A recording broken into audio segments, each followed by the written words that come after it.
Minggu ini kita akan membahas masih dengan berkaitan dengan kajian dari sosiolinguistik, yaitu kairaigo to katakana go. Kalau dalam di bahasa Indonesia kan berarti kata serapan, bukan bahasa serapan ya, kata serapan desu ne. Hai, pertama kita lihat gairaigo itu sejarahnya seperti apa sebetulnya ketika Jepang membuka diri, Jepang bersinggungan dengan budaya Cina. Jadi itu sekitar di abad 5 dan abad 6, sehingga masuklah apa yang disebut dengan kanji. Kalau minasang lihat nanti ada Bang Gumi yang menyatakan tentang sejarah kanji. Jadi minasang coba tonton di situ. Jadi misalnya jadi kanji itu sebetulnya memang dari luar dan diserap oleh Jepang. Itu merupakan gelombang pertama dari kemunculan gairaigo.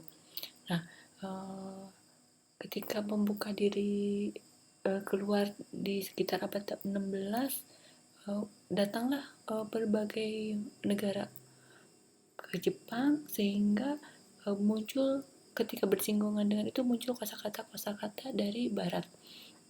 Hal tersebut disebut dengan gelombang kedua. Sampai saat ini Jepang menyerap banyak kosakata dari luar, dan kosakata luar itu dituliskan dengan bentuk gairaigo atau dengan kata serapan. Lalu apa itu gairaigo? Gairaigo itu pertama, kalau misalnya kata-kata yang berasal dari tadi kanggo itu, wago itu memang bahasa kosakata yang dari Jepang. Kosakata Jepang memang dibentuk oleh Jepang sendiri. Nah, dari bahasa lain itu disebut dengan gairaigo. Nah, gairaigo itu bukan merupakan bagian dari kanggo, sehingga yang dimaksud dengan gairaigo itu adalah kosakata yang diambil dari barat. Oke, kita lihat periode kedatangan yang tadi mungkin sekitar abad 16 tadi ya. Jadi ada gelombang-gelombang yang kalau tadi sebetulnya kanji itu memang dari luar otomatis, tapi dia diserap sehingga menjadi punya bahasa Jepang sendiri. Jadi misalnya bahasa Jepang, kanji datang dari Cina tapi pelafalannya berbeda dari Cina, makanya itu menjadi hak milik Jepang sendiri walaupun kanjinya sama. Oke. Tetapi untuk melihat kedatangan gairaigo ini yang dikategorikan sebagai gairaigo sekarang itu kosakata yang berasal dari barat. Jadi ada 3 periode. Pertama, ketika gairaigo itu muncul ketika bangsa Portugis dan Spanyol datang. Jadi ada bahasa Portugis dan bahasa Spanyol. Kedua itu datang mungkin serapan yang dari bahasa Belanda. Dan yang terakhir itu muncul bahasa serapan-serapan yang dari bahasa Inggris dan bahasa-bahasa negara Eropa. Sampai sekarang ini perkembangan gairaigo itu cukup pesat, dan tidak hanya kosakata yang dari bahasa-bahasa tertentu seperti Portugal, Spanyol, Belanda, bahasa Inggris.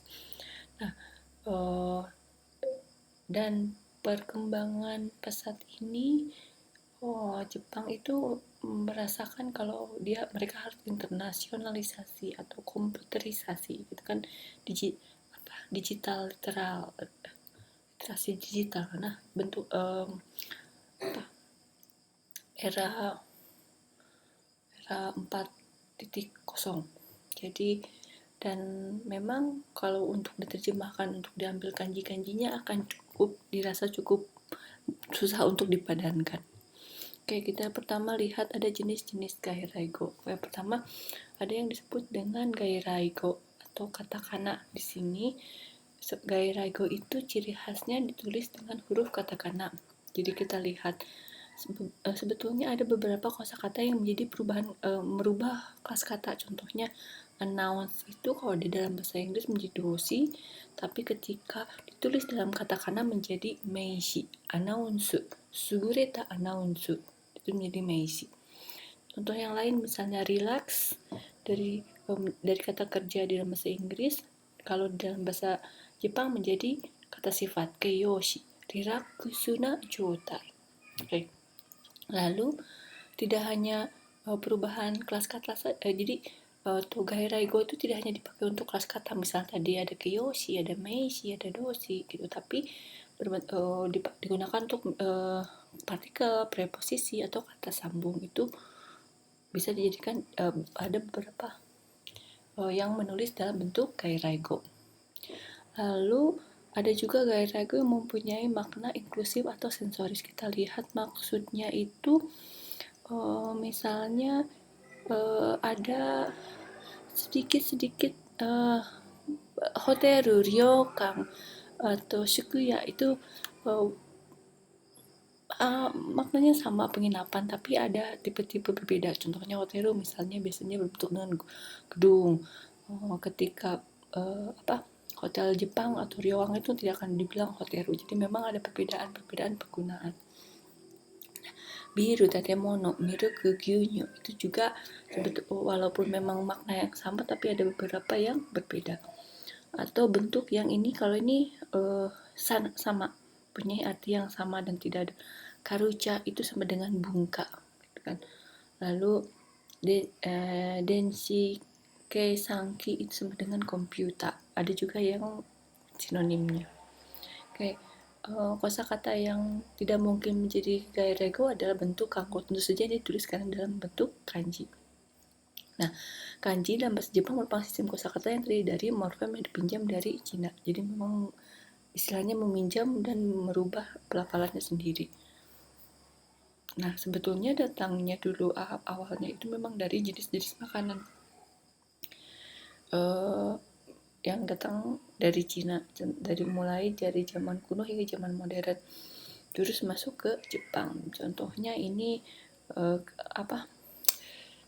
goma, kosho, hakka, atau shoga kan, itu semua bahan-bahan makanan yang ketika ditulis di dalam ada kanjinya dan masuk ke Jepang. Jadi memang asal-asalnya kanggo itu memang dari bahan makanan, kanji bahan makanan.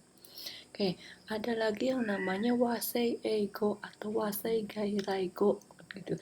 Nah, kalau ini istilahnya itu bahasa kosakata bahasa Jepang, tapi dalam bahasa Cina tidak ada.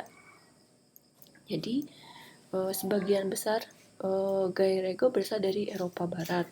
Ini kalau misalnya kalau secara keseluruhan menurut penelitian, kata serapan di Jepang itu kebanyakan memang dari Eropa, khususnya bahasa Inggris kan gitu. Nah, sehingga istilahnya ada istilah lain dari gairaigo itu disebut dengan wasei yogo. Yo-nya dari barat ya, bahasa barat. Nah, kita kembali lagi ke wasei gairaigo atau wasei eigo. Di sini ada wasei eigo. Tadi kan wasei itu kosakata bahasa Jepang, tapi dengan katakana, padahal sebetulnya di bahasa tersebut tidak ada istilah tersebut. Contohnya golden week, golden week. Kalau dalam bahasa Inggris tulisnya golden week kan gitu ya. Tapi artinya tidak ada. Tapi di Jepang ada namanya sering istilah muncul golden week. Di situ yang mempunyai arti liburan berurutan di Jepang. Nah, sekarang orang Jepang sedang golden week karena mulai Mei, biasanya awal-awal Mei itu golden week dan libur mereka 5 hari.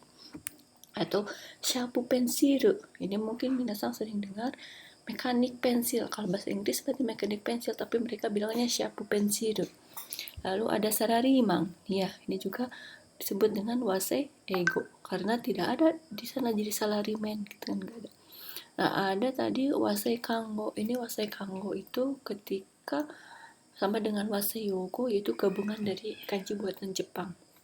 Ada di sini anji, ada kangeki, ada haikei, ya, digabung-gabungan dari dua kanji. Oke, kita lanjut. Jenis-jenis gairaigo yang selanjutnya itu ada yang namanya konshugo. Konshugo itu kosakata campuran yang menggabungkan dua elemen bahasa yang berbeda. Jadi misalnya wago plus gairaigo. Ini bahasa Jepang sering. Oke, asa shang, kuchikomi, nama biru, ita choko, gitu ya. Itu digabungkan. Atau ini kanggo dengan gairaigo. ada kataisa bisu, sho ini mangtang. Oke, ini wago, ini kanggo. Oke, lalu kita lanjut. Kata kanago to wa, jadi sebetulnya ada istilah lagi yang muncul akhir-akhir ini yang disebut dengan kata kanago. Dari istilah kosakatanya itu yang ditulis dengan huruf katakana. Sebetulnya intinya hampir sama dengan apa yang disebut gairaigo tapi dan wasei ego. Kalau wasei ego tadi kan kosakata yang memang tidak ada di dalam bahasa asalnya, tapi di bahasa Jepang itu ditulis dengan katakana. Nah, seiring dengan makna atau pelafalan jadi berbeda dengan bahasa aslinya. Nah, akhir-akhir ini penggunaan katakana tidak hanya merupakan serapan dari bahasa asing, tapi kosakata yang awalnya dari kanji pun ditulis dengan katakana.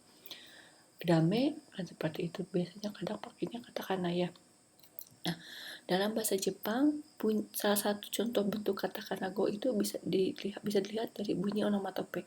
Kalau minasang sering menyimak komik kan onomatopenya dia tulis pakai katakana go ya. Oke, kita masuk ke penelitian yang berhubungan dengan gairaigo. Saya sudah searching di Google Scholar, cukup banyak yang menganalisis gairaigo. Orang honest juga sampahnya banyak ya. Lalu di sini untuk kata kanago masih sedikit, malah kalau dibilang coba kalau misalnya saya googlingnya pakai romaji, tapi coba kalau pakai kanji, kalau pakai kana mungkin akan muncul lebih banyak daripada ini. Kalau dilihat malah nggak ada ya, cuma satu di sini.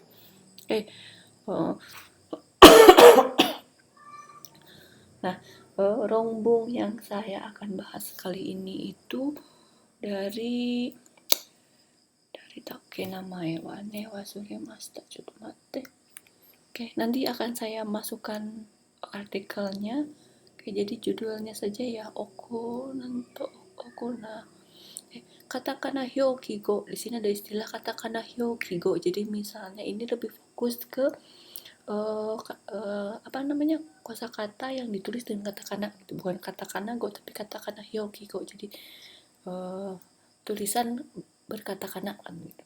No imi ni tsuite no kosatsu shintai sei to imeji no kanten kara.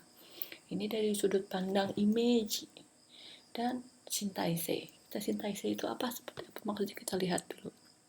Nah, dari penelitian tersebut latar belakangnya, si peneliti menulis itu adalah karena misalnya di dalam penulisan bahasa Jepang memang ada 3, ada huruf kanji, ada huruf kana,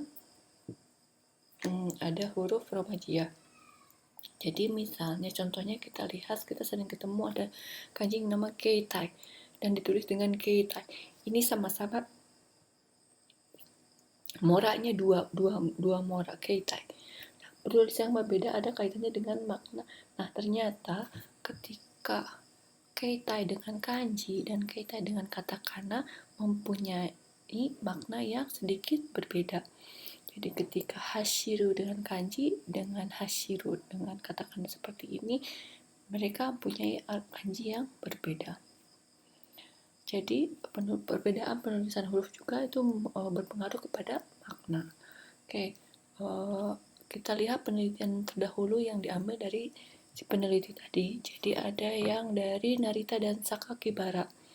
Jadi katanya tidak dapat dikatakan cukup ketika makna dari masing-masing kosakata dan katakana go itu selalu sama. Jadi penggunaan huruf katakana dalam perusahaan. Jadi mereka menyatakan bahwa di dalam huruf perusahaan ada namanya Nissan Toyota.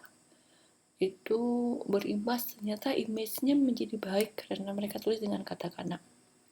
Nah, motivasi penggunaan huruf katakana tidak selalu digunakan untuk membuat image. Jadi sebetulnya memang dari hasil itu menjadi image yang cukup baik, tapi tidak selalu itu menjadi image yang baik, seperti itu. Oke, lalu ada penelitian dari Matsu dan Horio. Matsu dan Horio mengklasifikasikan kosakata yang dikumpulkan dari majalah. Di sini penulisan dengan kata ini mencerminkan kesadaran khas anak muda. Jadi memang ciri-ciri khas anak muda, mereka cenderung menonjolkan si katakana tadi.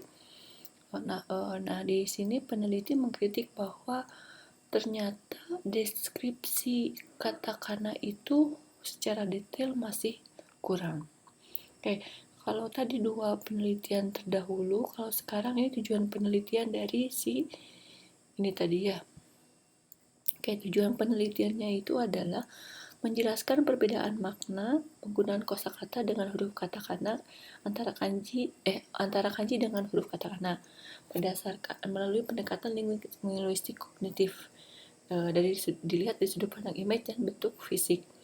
Nah, fokus penelitiannya adalah kosakata yang menggunakan katakana dan kanji dengan bunyi yang sama. Contohnya tadi kusuri keitai.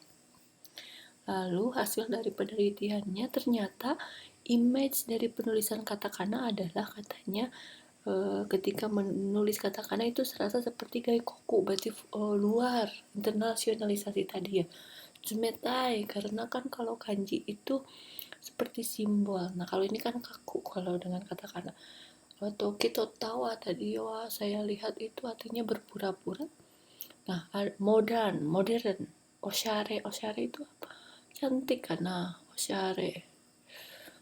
Nah, lalu misalnya ketika dilihat dari sudut pandang linguistik kognitif, bahwa perbedaan penggunaan tulisan, perbedaan gambar berdasarkan visi tercermin dalam kata-kata sebagai perbedaan makna. Jadi memang maknanya jadi berbeda. Oke, lalu di sini pertama mereka melihat dari makna tulisan katakana sendiri. Rata-rata mereka ambil dari kamus Weblio, mereka ambil contoh kalimatnya lalu melihat dari kamusnya.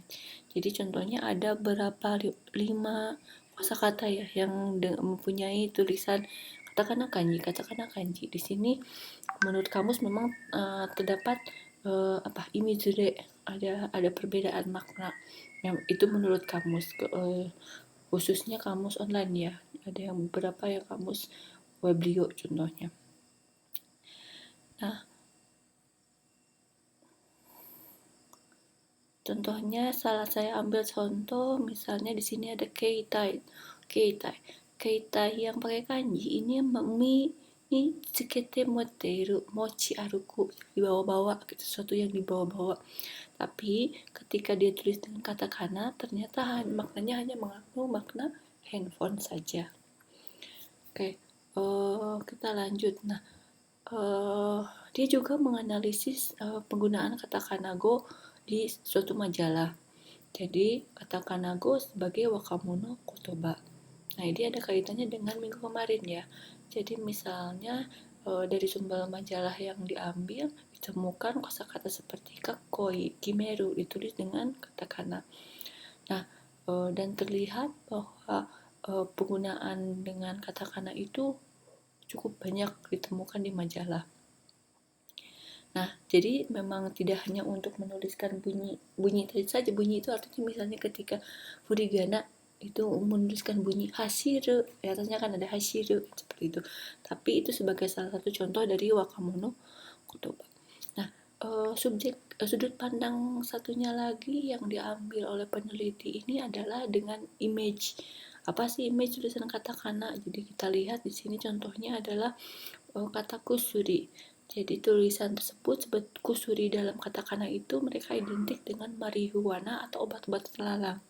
Jadi bukan kusuri untuk minum obat kan gitu. Nah, ini yang tadi kita bahas itu sebagai alat komunikasi. Fokus ke handphone tadi ya. Ternyata image yang ketika melihat hashiru tulisan kata-kata itu ternyata orang Jepang menganggap kalau itu sebagai serapan dari luar, gaikoku, terkesan dari luar. Hamaru itu memang kalau ini hamaru dengan katakana ini muncul yang sering di anime dan memang kosakatanya terkait dengan kosakata pop culture. Nah, ini kalau sensei ini tidak sensei yang tidak menggunakan kanji ini mempunyai kesan yang negatif, ada cumetai atau tadi kitota atau pura-pura. Nah, jadi kesimpulan yang bisa diambil di situ adalah nah, penelitian ini melihat makna tulisan katakana dan kanji dilihat dari sudut pandang secara kognitif melalui image dan karakteristik kata-kata tersebut. Menulis dengan katakana ternyata timbul menjadi kata baru, sehingga terlihat kreativitas dalam cerminan pemilihan kata dan bahasa. Jadi memang ketika mereka merubah menjadi katakana go, itu makna menjadi berubah. Lalu penggunaan katakana merupakan contoh kasus dengan melihat dua aspek, yaitu tadi satu kreativitas dan kebiasaan. Nah, akhir-akhir ini kalimat-kalimat yang bisa kita lihat di internet itu banyak menggunakan katakana. Tidak sedikit menggunakan seperti dalam majalah, novel, iklan, dan media. Nanti untuk sebagai tugas, kalau minggu kemarin Minasang sudah melihat contoh untuk mengambil contoh dari video. Kita coba majalah. Nanti saya akan kasih link majalah online. Nanti Minasang coba cari mana Gairaigo dan mana Katakanago. Oke, berikut adalah referensi yang diambil untuk materi ini ya. Hai, ja, 以上です。